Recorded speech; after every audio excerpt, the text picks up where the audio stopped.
रमेश कई सालों बाद पढ़ाई करके अपने मामा के गांव लौट रहा था। ये क्या?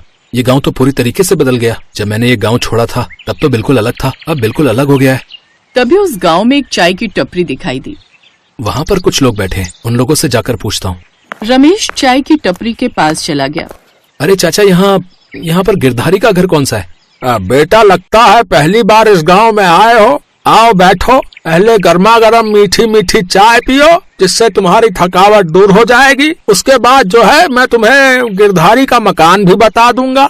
ठीक है चाचा, बढ़िया चाय बनाओ। वैसे चाचा, मैं इस गांव में नया नहीं हूँ, गिरधारी मेरे मामा है, लेकिन मैं इस गांव में 10 साल बाद आया हूँ। मैं तुम्हें देखते ही समझ गया था बेटा कि तुम गिरधारी के भांजे हो, लेकिन थोड़ा सा शक था, वो भी तुमने दूर कर दिया। तुम बचपन में बहुत शैतानी करते थे, मुझे सब याद है। चाचा ने उसे रास्ता बता दिया और वो वहाँ से उठकर चला गया। चलते चलते उसे काफी देर हो गई, लेकिन अपने मामा का घर वो नहीं ढूंढ पाया। तभी रास्ते में उसे एक औरत दिखाई दी, जिससे उसने रास्ता पूछा। अरे चाची, यहाँ पर गिरधारी का घर कहाँ पर है? सीधे सीधे जाना, फिर दाएं मुड़ जाना, कोने में जो है झोपड़ी गिरधारी की है। बहुत बहुत शुक्रिया चाची। रमेश सीधे चला गया, फिर दाएं मुड़ गया, लेकिन थोड़ी दूर चलने के बाद ही उसे फिर से वही चाय की टपरी दिखाई दी, जिस पर अभी अभी वो थोड़ी देर पहले चाय पीकर आया था। अरे चाचा, मैं तो घूम फिर कर फिर से आपकी दुकान पर आ गया। मुझे सही सही रास्ता बताइए कि गिरधारी चाचा का घर कहाँ है? अरे बेटा, कौन हो तुम? तुम तो पहली बार मेरी दुकान पर आए हो, चेहरा को जाना पहचाना लग रहा है। अरे चाचा, आप इतनी जल्दी भूल गए? मैं बस 5 मिनट पहले ही तो आपकी दुकान पर चाय पीकर गया था। चाहो तो इन लोगों से पूछ लो। अरे बेटा, हम मानते हैं कि तुम शहर से पढ़ लिख कर आए हो, लेकिन हम भी बेवकूफ नहीं हैं। क्यों मजाक कर रहे हो? तुम तो पहली बार इस दुकान पर आए हो। ऐसा करो, सीधे सीधे जाना, फिर दाएं मुड़ जाना, कोने में जो मकान है वो गिरधारी का है। खैर, रमेश ने वहाँ पर कुछ नहीं बोला और जैसा उन्होंने रास्ता बताया वैसे वैसे वो चला गया। लेकिन एक बार फिर से वो उन्हीं चाचा की चाय की टपरी पर पहुँच गया। अब तो आप लोग मुझ पर यकीन करेंगे ना? देखो, मैं फिर से आपकी दुकान पर आ गया। देख रहे हो तुम लोग, मेरी चाय की टपरी दूर दूर शहरों में भी फेमस हो गई है। देखो ये नौजवान कितनी दूर से चलकर मेरी दुकान पर आया है। लेकिन बेटा, तुम्हारी शक्ल तो जानी पहचानी लग रही है। आप लोग मेरे साथ बार बार ये कैसा मजाक कर रहे हैं? मैं 2 बार आपकी दुकान पर आ चुका हूँ, आपसे रास्ता पूछ चुका हूँ, लेकिन आप लोग हैं कि मेरे साथ मजाक कर रहे हैं। गाँव वालों, लगता है ये कोई बहरूपिया है। सब लोग अपनी अपनी लाठी उठाओ और इसको यहाँ से भगाओ। रमेश अपना बैग लेकर भागने लगा। जब उसने देखा कि पीछे कोई नहीं है, तब वो उठकर फिर से वहाँ से जाने लगा। ये गांव बड़ा अजीब है। हे ऊपर वाले, इस बार मुझे मेरे मामा के घर पहुँचा दे, फिर से चाचा की दुकान पर मत भेज देना। रमेश वहाँ से उठा और जाने लगा, लेकिन थोड़ी दूर चलने के बाद एक बार फिर से उसे वही चाय की टपरी दिखाई दी। चुपचाप यहाँ से निकल जाता हूँ, वरना ये लोग फिर मुझे दौड़ा देंगे। रमेश इस बार चुपचाप वहाँ से जाने लगा, लेकिन तभी दुकानदार ने उसे रोक लिया। अरे रमेश बेटा, क्या हुआ? तुम्हारे मामा का घर तुम्हें अभी तक नहीं मिला क्या? ये सुनकर रमेश हक्का बक्का रह गया। उसे कुछ भी समझ में नहीं आ रहा था कि वो उससे क्या कहे। तुम्हें मैं दोबारा चाय पिलाता हूँ, फिर मैं अपने लड़के को भेज दूंगा, वो तुम्हें तुम्हारे मामा के घर छोड़ देगा। घबराओ मत, तुम शहर के लोग बहुत जल्दी घबरा जाते हो। ठीक है चाचा, लेकिन आप लोग मुझे मारेंगे तो नहीं? ये तुम कैसी बातें कर रहे हो बेटा? हम भला तुम्हें क्यों मारेंगे? खैर, रमेश को कुछ समझ में नहीं आ रहा था, इसलिए उसने कुछ नहीं बोला। छोटू, छोटू, रमेश भैया के साथ जाओ और गिरधारी काका के घर तक छोड़ कर आना। ठीक है काका, चलो रमेश भैया। रमेश चुपचाप उस लड़के के साथ चलने लगा। रमेश उस लड़के से कुछ बोल नहीं रहा था, क्योंकि उसे डर लग रहा था। चलते चलते दोनों काफी दूर तक निकल आए, लेकिन अभी तक गिरधारी का घर नहीं मिला। तभी अचानक रमेश ने देखा कि वो लड़का वहाँ से गायब था। ये लड़का तो अभी मेरे साथ था, अचानक कहाँ गायब हो गया? कहीं मैं कुछ ज्यादा तेज तो नहीं चल रहा हूँ? हो सकता है वो लड़का पीछे रह गया हो। रमेश ने जैसे ही पीछे पलट कर देखा तो पीछे एक लड़की थी। अरे क्या हुआ?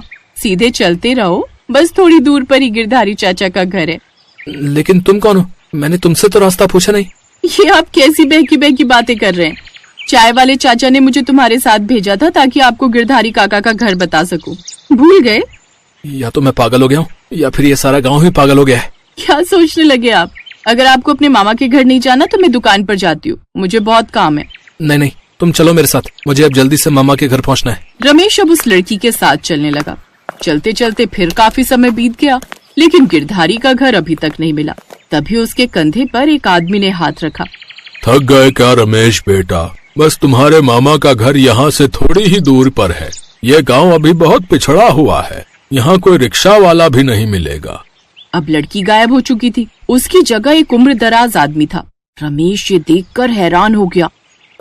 कौन है आप और वो लड़की कहाँ गई? इसका मतलब आप शहर से अपनी गर्लफ्रेंड के साथ यहाँ आए थे? ये आप क्या बोल रहे हैं? आप तो वही है ना जो दुकान पर बैठे थे चाचा की। उन्होंने मुझे एक छोटे से बच्चे के साथ घर बताने के लिए भेजा था। फिर पता नहीं अचानक कहाँ से लड़की आ गई। जैसे ही लड़की गायब हुई वैसे ही आप आ गए। ये तुम कैसी बातें कर रहे हो बेटा? चाय वाले चाचा ने तो मुझे ही तुम्हारे साथ भेजा था। ठीक है, मैं ही पागल हूँ। चाचा एक बात बताओ, ये गांव साधारण गांव है या इस गांव में सब भूत ही रहते हैं? लगता है तुम बहुत थक गए हो बेटा, चलते रहो, बस तुम्हारे मामा का घर आने ही वाला है। रमेश का दिमाग पूरी तरीके से खराब हो चुका था। वो उस आदमी से बहस नहीं करना चाहता था, इसलिए वो उन्हीं के साथ चलने लगा। थोड़ी देर चलने के बाद ही वो आदमी अचानक गायब हो गया। ये चाचा अब अचानक कहाँ गायब हो गए? और इन चाचा की जगह कोई दूसरा क्यों नहीं आया इस बार? रमेश सीधा चलता जा रहा था, लेकिन तभी वो अचानक उसी लड़के से टकरा गया जो छोटा सा लड़का उसे उसके मामा के घर छोड़ने जा रहा था। क्या हुआ रमेश भैया? रमेश अब पूरी तरीके से पागल हो चुका था। बेटा मुझे लगता है मैं बहुत थक गया हूँ। पता नहीं तू कहाँ गायब हो गया था। तेरी जगह कोई लड़की आ गई थी, फिर उस लड़की की जगह कोई चाचा आ गए थे। भैया ये आप कैसी बातें कर रहे हैं? मैं तो शुरू से ही आपके साथ चल रहा हूँ। अचानक आप भागने लगे, मैंने आपको रोका भी पर आप रुके ही नहीं। फिर मैं पीछे वाली गली से भागकर आपके सामने आ गया और आप मुझसे ही टकरा गए।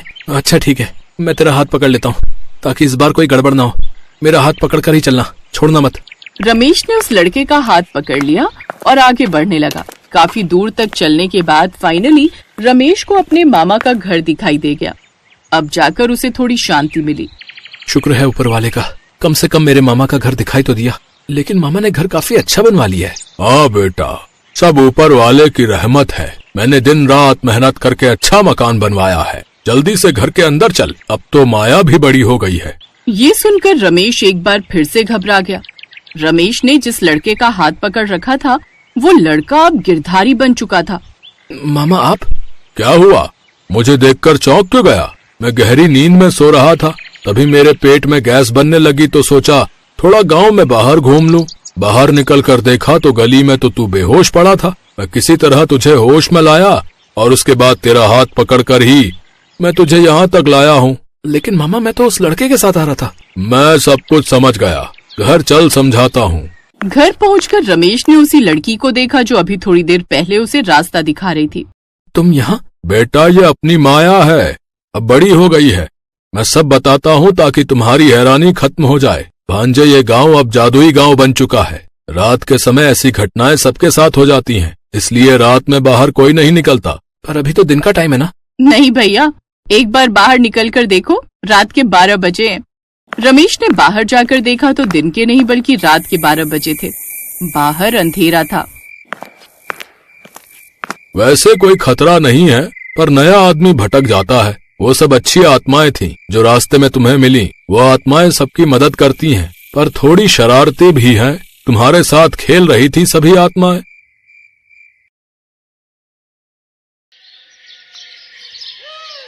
प्रतापनगर में सुंदरलाल नाम का एक दर्जी अपनी पत्नी शांति और बेटी संध्या के साथ रहता था।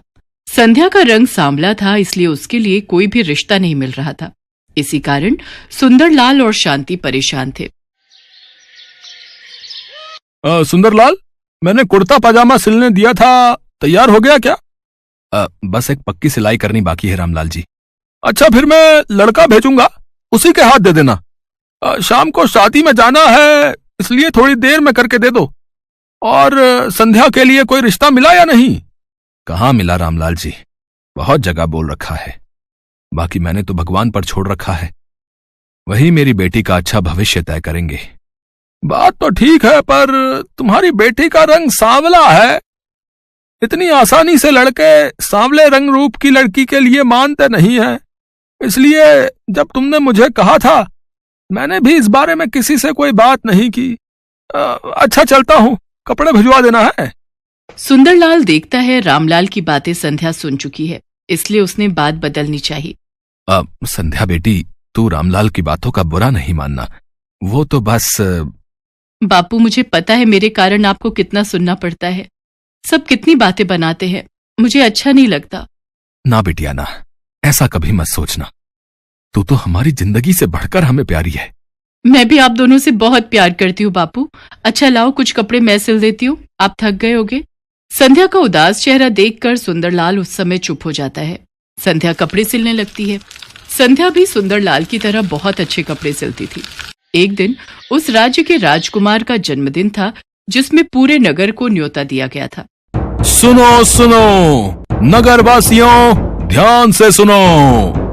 राजकुमार वीर सिंह के जन्मदिन की खुशी में पूरे नगर को दावत का न्योता दिया जा रहा है। राजा भानु प्रताप सिंह और रानी सुनंदा अपने बेटे वीर सिंह का 25वां जन्मदिन धूमधाम से मना रहे हैं। अरे वाह, राजकुमार वीर सिंह के जन्मदिन की दावत सचमुच देखने वाली होगी। मैं तो बहुत सुंदर तैयार होकर जाऊंगी। मैं भी। पर हम राजकुमार को क्या उपहार देंगे? ऐसे खाली हाथ जाना तो अच्छा नहीं लगेगा। अरे हम क्या देंगे? हमारे माँ बापू भी तो जा रहे हैं, वही देंगे। हम क्यों चिंता करें? पूरे नगर के लोग राजकुमार के जन्मदिन में जाने की तैयारी कर रहे थे। सुनो जी, मैं सोच रही थी हम दोनों तो जन्मदिन की दावत में जा नहीं रहे। तुम्हारी तबीयत भी ठीक नहीं है, पर किसी ना किसी को तो जाना चाहिए। इसलिए संध्या को उसकी सहेलियों के साथ भेज देते हैं, नहीं तो महाराज और महारानी को बुरा लगेगा। ठीक है, ये बात सही रहेगी संध्या बिटिया। तू राजकुमार वीर प्रताप जी के जन्मदिन की दावत के लिए चली जाना। ठीक है, आप चिंता मत करो, मैं रेखा और सुनैना के साथ चली जाऊंगी। संध्या राजकुमार के जन्मदिन के लिए जाने के लिए तैयार तो हो गई, पर वो यही सोच रही थी कि आखिर वो राजकुमार के लिए उपहार में क्या ले जाए। तभी उसके दिमाग में एक तरकीब आई। राजकुमार के जन्मदिन के लिए एक सुंदर सी पोशाक तैयार करके ले जाती हूँ, उनको पसंद आएगी। संध्या राजकुमार के लिए बहुत ही सुंदर पोशाक तैयार करती है और सबके साथ राजमहल पहुंचती है। बहुत संख्या में लोग जन्मदिन की दावत में पहुंचे थे। उन सबके बीच संध्या घबरा रही थी। राजकुमार को तो इतने ढेरों उपहार मिल रहे हैं, इतने सारे उपहार में मेरे द्वारा सिली हुई मामूली सी पोशाक क्या राजकुमार को पसंद आएगी? राजकुमार को अपने हाथ से देने की हिम्मत तो मेरे में है नहीं। चुपचाप उनके कक्ष में रख देती हूँ। संध्या पोशाक को राजकुमार के कक्ष में रखकर घर आ जाती है। संध्या बिटिया, तू राजकुमार से बिना मिले ही आ गई। उन्हें पता कैसे चलेगा कि तूने उपहार में उन्हें वो पोशाक दी है? कोई बात नहीं बापू, वैसे भी अब तक राजकुमार इतने सारे उपहारों के बीच मेरी दी हुई पोशाक भूल भी चुके होंगे। संध्या जैसा सोच रही थी वैसा कुछ भी नहीं था। राजकुमार जब कमरे में पहुंचा तो उसने वो पोशाक वहां रखी देखी। अरे, ये उपहार मुझे किसने दिया है? ये तो बहुत सुंदर पोशाक है, अद्भुत। मुझे जहां तक याद है सबने मुझे उपहार दिए। मैंने सबका चेहरा देखा, पर यह उपहार तो मेरे हाथ में किसी ने नहीं दिया। कैसे पता चलेगा कि यह उपहार किसने दिया है? और मेरे हाथों में दिए बिना ही यहां मेरे कक्ष में रख दिया। राजकुमार महाराज, महारानी, सेनापति, दास दासी सबसे पूछता है, पर किसी को भी इस बारे में कुछ नहीं पता था। राजकुमार हैरान रह जाता है कि ऐसा क्यों हुआ।